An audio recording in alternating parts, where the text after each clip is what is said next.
La Russie estimait ne pas être menacée sur le continent lors de son invasion de l'Ukraine en février 2022, ce qui était alors vrai. L'Ukraine n'avait pas vraiment les armes dont elle avait besoin pour frapper la Russie. Quand les armes à longue portée sont venues d'Occident, l'Ukraine a dû faire face à des restrictions d'utilisation. Beaucoup de choses ont changé depuis l'invasion de la Russie. L'Ukraine est maintenant un monstre à longue portée, et les raffineries de pétrole russes subissent toute la puissance de ce monstre. Avec ses armes à longue portée, l'Ukraine a réussi à paralyser les réserves de carburant d'un pays connu pour son pétrole et gaz. La Russie ne s'en remettra pas avant des années, alors qu'elle doit faire face aux conséquences de la guerre déclenchée par Vladimir Poutine. Depuis 2024, l'Ukraine frappe les raffineries de pétrole russes. Ces installations, qui sont chargées de transformer le pétrole brut en produits utilisables comme l'essence et le diesel, se trouvent en Russie et étaient autrefois considérées comme hors de portée pour l'Ukraine. Ce n'est plus le cas. Les frappes précédentes de l'Ukraine contre les raffineries étant efficaces, mais souvent isolées. La Russie pourra réparer ces raffineries, donc aucun dommage durable n'a été causé. C'est un autre changement. Depuis août 2025, l'Ukraine adapte sa stratégie. Elle vise toujours un maximum de raffineries, mais ne les frappe plus qu'une seule fois. Une raffinerie est frappée plusieurs fois, la laissant hors service plus longtemps. L'effet cumulatif de ces frappes répétées sur plusieurs raffineries a durement touché la Russie pendant la seconde moitié de 2025. L'Ukraine a franchi un cap. 50% de la capacité de raffinage russe a été touchée. D'après Euromaidan Press, un rapport du 21 octobre révèle que l'Ukraine a atteint ce chiffre symbolique. Il affirme que les drones et missiles ukrainiens ont directement touché près de la moitié des raffineries russes. En fermant beaucoup, elles ne peuvent plus expédier leurs produits en Russie. Dans un monde parfait, l'Ukraine pourrait frapper les 50% restants. Cependant, selon le média, cela est peu probable.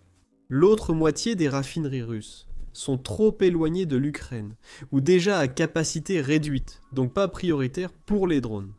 Donc, la Russie dispose encore d'un bon nombre de raffineries intactes. Cependant, le fait que ces raffineries soient si éloignées de l'Ukraine pose problème. Pour maintenir sa machine de guerre en marche, Poutine doit s'assurer que le carburant produit par son pays parvienne le plus rapidement possible aux soldats russes en Ukraine. L'Ukraine frappe toutes les raffineries accessibles, ne laissant que les plus éloignées pour prendre le relais. Le carburant doit maintenant parcourir une distance bien plus longue pour arriver en Ukraine. Et cela sans même mentionner l'impact que ces frappes ont sur le plan intérieur, ou sur la capacité de la Russie à vendre l'un de ses produits les plus précieux. Les réparations aggravent les difficultés russes, déjà accentuées par les sanctions occidentales. Réparer les raffineries est difficile faute de pièces détachées. La presse Euromaidan affirme que la Russie est obligée de racheminer des composants vers les raffineries que l'Ukraine frappe. Les raffineries hors de portée de l'Ukraine manquent de maintenance essentielle. C'est une dégradation sans frappe directe. L'Ukraine exploite les difficultés d'approvisionnement russes pour mettre un maximum de raffineries russes sous pression. Pas besoin de 3 essais pour deviner la réaction de l'Ukraine si la Russie relance une raffinerie avec des composants détournés. La Russie est revenue à la situation d'avant les réparations. Ses raffineries brûlent et les ingénieurs tentent, sans relâche, de les remettre en service. La Russie commence à montrer des signes de forte pression. L'impact des frappes ukrainiennes sur les raffineries compte plus que les frappes en elles-mêmes. La Russie fait face à 3 problèmes majeurs qui la menacent d'effondrement interne. Les livraisons de carburant à des niveaux historiquement bas sont le premier problème. Euromaidan Press indique qu'en septembre, les exportations quotidiennes de pétrole brut et raffiné de la Russie ont atteint leur plus haut niveau depuis 2021. En 2020, la pandémie de Covid-19 a perturbé les chaînes d'approvisionnement mondiales, réduisant fortement la capacité de la Russie à exporter du pétrole. À l'époque, la peur d'une maladie inconnue causait les malheurs de la Russie. Aujourd'hui, grâce à l'Ukraine, les expéditions de la Russie sont terminées parce qu'elle n'a plus de pétrole ni de carburant à vendre. Cela ne signifie pas que la Russie manque de pétrole. Selon Euromaidan, en septembre, elle a vendu environ 369 millions de barils de brut et produits raffinés par jour. Ce chiffre paraît énorme, mais il le serait surtout pour un pays non dépendant du pétrole. Cela représente une baisse de plus de 26% par rapport à la moyenne russe de l'an dernier. Autrefois, de longues files de wagons-citernes restaient dans les terminaux, mais aujourd'hui le rail transporte bien moins de produits, réduisant l'approvisionnement des navires d'exportation, selon Euromaidan Press. La Russie ne gagne plus autant d'argent qu'avant, avec ses exportations de pétrole et de carburant. Le 14 octobre, Reuters a indiqué que les exportations russes de pétrole et carburant ont chuté à 1,335 milliard de dollars en septembre. Ce chiffre montre qu'il reste beaucoup à faire pour que l'Ukraine paralyse vraiment l'industrie pétrolière russe. Mais 1,335 milliard de dollars, c'est plus de 200 millions de moins que les revenus pétroliers russes d'août. Et août a également été un autre mois de déclin, car les revenus russes ont fortement chuté entre juillet et août, selon Reuters. L'Agence internationale de l'énergie, attribue ces baisses à l'Ukraine et à ses attaques de drones longue portée. Des attaques sur les infrastructures énergétiques russes ont réduit le traitement du pétrole de 50 000 barils par jour, provoquant des pénuries de carburant et une baisse des exportations, selon Reuters. C'est ce qu'affirme l'Agence internationale de l'énergie. Le Centre de recherche sur l'énergie et l'air pur ajoute de mauvaises nouvelles pour la Russie. En septembre, les revenus russes des combustibles fossiles ont baissé de 4% par rapport au mois précédent. Selon l'organisation, en septembre 2025, les revenus ont chuté de 26% par rapport à ceux issus des combustibles fossiles russes le même mois. En 2024, la baisse des revenus inquiète, surtout quand elle fait tomber ceux du secteur énergétique à leur plus bas niveau. Depuis l'invasion de l'Ukraine par Poutine, une seule conclusion s'impose. Les frappes sur les raffineries ukrainiennes sont efficaces. La Russie doit donc s'attendre à d'autres attaques. Le premier de cette série de problèmes est peut-être le plus directement préjudiciable à la capacité de la Russie de faire la guerre à l'Ukraine. Une stratégie progressive neutralise les raffineries, pour limiter les ventes de pétrole et de carburant russes. Poutine dispose du moins d'argent possible à injecter dans son effort de guerre en Ukraine. Moins d'argent signifie moins de soldats, et moins d'équipements sur le champ de bataille. Les raffineries peinent à produire comme la Russie, donc il manquera de carburant pour des assauts soutenus contre l'Ukraine. Mais deux autres problèmes découlent du fait que l'Ukraine frappe 50% des raffineries russes. Les exportations maritimes russes ont aussi été durement touchées, selon Euromaidan Press. Il précise que les exportations maritimes russes de produits pétroliers raffinés ont diminué de 17% en septembre, suite à l'arrêt forcé du traitement dans de nombreuses raffineries. Cela ne devrait pas vraiment surprendre. Fin septembre, la Russie a prolongé l'interdiction d'exporter de l'essence jusqu'à fin 2025 et instauré une interdiction partielle sur le diesel. Avec une capacité de raffinage réduite, la Russie fait tout son possible pour préserver le carburant pour ses marchés intérieurs. Cela a un impact domino majeur sur le commerce maritime national. La baisse du transport maritime de carburant explique largement le niveau actuel des revenus pétroliers et énergétiques russes.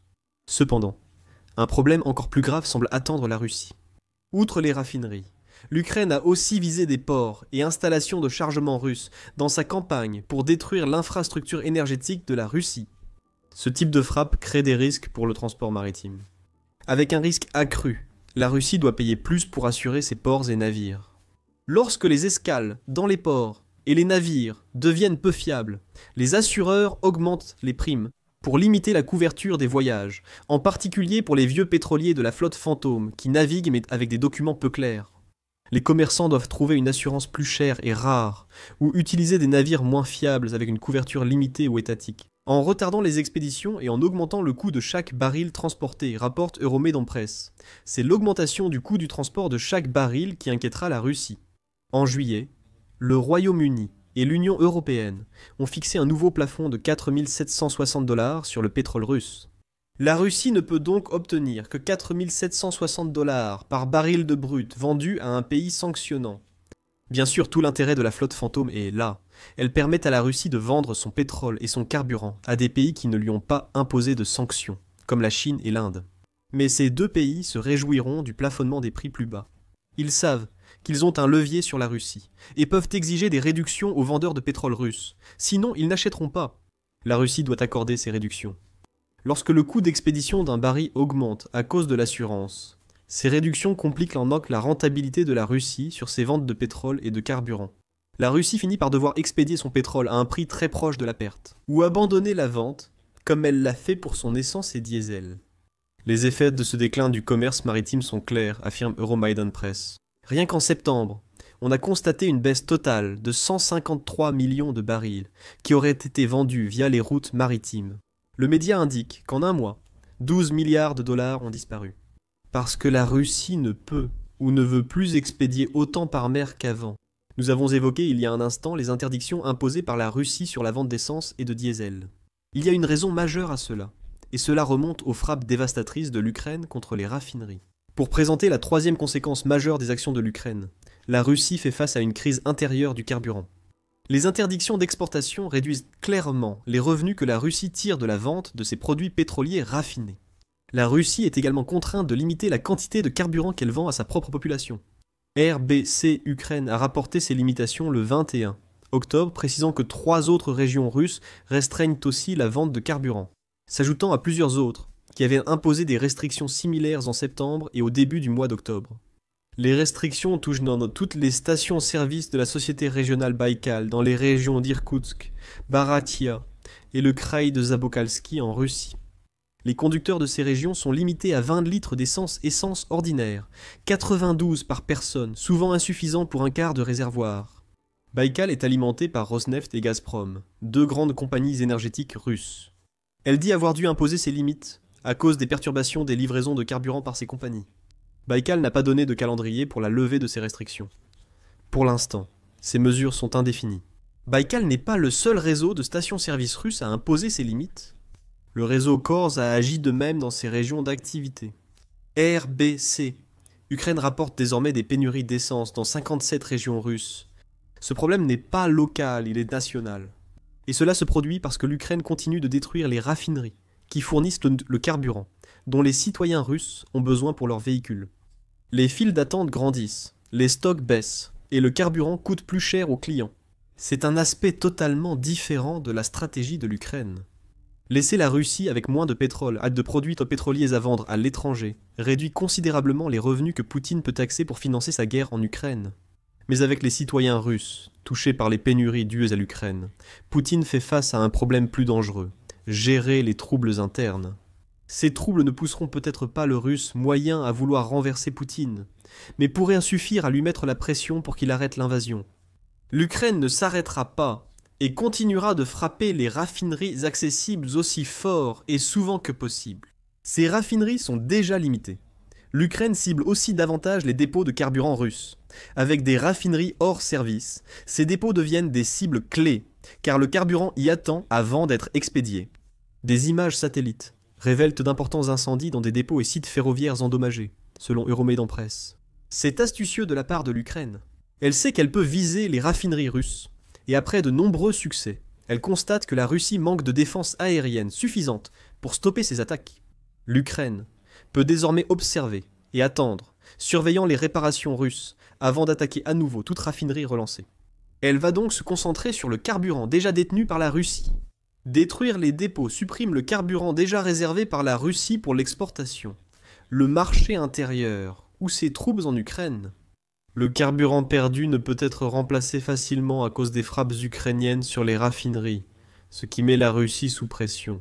Elle a supprimé les moyens de production. Maintenant, elle vise le produit lui-même. Pour le président ukrainien Volodymyr Zelensky, les frappes sur les raffineries et leur impact sur la Russie visent à ramener Poutine brutalement à la réalité. Poutine avait trompé le peuple russe en lui faisant croire que l'invasion de l'Ukraine n'aurait aucune conséquence négative dans leur propre pays. Maintenant, l'Ukraine prouve que c'était un mensonge. Il y a eu une augmentation à la fois de la portée et de la précision de nos sanctions à longue portée contre la Russie. Presque chaque jour, des raffineries russes sont frappées, selon Euromaidan Press. Zelensky l'a dit dans son allocution quotidienne à l'Ukraine le 19 octobre. « Les frappes rappellent à la Russie la réalité », a ajouté le président ukrainien. L'Ukraine prévoit désormais de riposter à chaque frappe russe à longue portée par ses propres actions militaires. « Nos capacités seront élargies », a ajouté Zelensky. Et cela signifie que la Russie sera bientôt confrontée à des frappes plus intenses, nombreuses et puissantes contre ses raffineries et dépôts, à mesure que l'Ukraine développe et améliore ses arsenaux de drones et de missiles à longue portée. L'Ukraine vise à faire chuter les industries pétrolières et énergétiques russes, un effondrement peut-être plus proche que ce que reconnaît Poutine. Le 21 octobre, le Conseil de l'Atlantique a déclaré que la machine de guerre de Poutine pourrait manquer de carburant. En plus de mettre en avant plusieurs des problèmes abordés dans cette vidéo, le Conseil déclare que, selon l'Agence internationale de l'énergie, les frappes ukrainiennes sur les raffineries freineront le raffinage russe jusqu'à mi-2026. Si l'Ukraine progresse, comme le dit Zelensky, la mi-2026 serait une estimation optimiste. La Russie va aussi accroître la souffrance de sa population en portant la taxe sur la valeur ajoutée de 20% à 22%. pour compenser les déficits budgétaires russes dus aux frappes ukrainiennes sur les raffineries. Cela confirme ce que nous disions sur provoquer du mécontentement chez le peuple russe. Ils ne voudront pas l'entendre. Le carburant qu'ils achètent, ainsi que tout le reste auquel la taxe sur la valeur ajoutée s'applique, va devenir plus cher. Quand ils font la queue dans le froid pour leur ration d'essence, la Russie est désormais également obligée de donner la priorité à la destination de son carburant restant, ce qui est un problème auquel elle n'a vraiment pas été confrontée à un autre moment de la guerre. L'insider de Kiev précise que cette priorisation serait envisagée si l'Ukraine détruisait 40 à 50% du raffinage russe. La Russie en est là aujourd'hui, et on constate déjà que l'armée est prioritaire. Même si la Russie privilégie ses troupes, l'arrêt de nombreuses raffineries nuira inévitablement à son effort de guerre. La pression sera forte opérationnellement. Selon l'initié de Kiev, moins de sorties aériennes, de grandes offensives et une logistique ralentie sont des conséquences attendues. Il affirme que si l'Ukraine poursuit ses attaques contre les raffineries jusqu'en 2026, la Russie deviendra structurellement dépendante des exportations de pétrole brut pour ses revenus. Le pétrole brut se vend moins cher que les produits de pétroliers raffinés. Et les problèmes de plafonnement des prix que nous avons mentionnés plus tôt commenceront vraiment à faire mal, lorsque la Russie atteindra ce point. La situation en Russie devient critique. Un effondrement imminent pourrait affecter le pays pendant des années. La Russie a réagi en voulant infliger à l'Ukraine le même traitement. Le 21 octobre, le Kiev indépendant a indiqué que la Russie a accru ses frappes contre le secteur énergétique ukrainien, encouragé à poursuivre, alors que l'espoir de l'Ukraine de recevoir des missiles Tomahawk des États-Unis s'estompe. Ces frappes sur les infrastructures sont conçues pour forcer les civils ukrainiens à affronter les mois froids à venir, sans le chauffage dont ils ont besoin. Zelensky a vite souligné que menaces et pressions sont nécessaires contre ces assauts renforcés. Il y a seulement quelques semaines, Poutine était sous une réelle pression et faisait face à la menace des missiles de croisière Tomahawk, et il a immédiatement montré une volonté de revenir à la diplomatie. Dès que la pression a diminué, les Russes se sont éloignés de la diplomatie et ont tenté de retarder le dialogue, selon Zelensky. Tout dépendra de quel camp cédera en premier. Les frappes russes contre les infrastructures énergétiques ont un impact plus direct sur les civils ukrainiens, même si, tragiquement, ils sont habitués aux tentatives de la Russie de leur nuire. Les frappes ukrainiennes sur les raffineries, affectant indirectement les civils russes, cherchent surtout à priver la machine de guerre de Poutine de ressources financières. L'Ukraine espère que cette stratégie épuisera vite la Russie et mettra fin à la guerre. À cause de la bombe à retardement de l'économie russe, cela pourrait ne durer que 18 mois. C'est le temps qu'il reste à la Russie avant l'effondrement total de son économie. Regardez notre vidéo et abonnez-vous à The Military Show pour d'autres reportages sur l'impact des frappes contre les raffineries ukrainiennes. Merci de votre fidélité.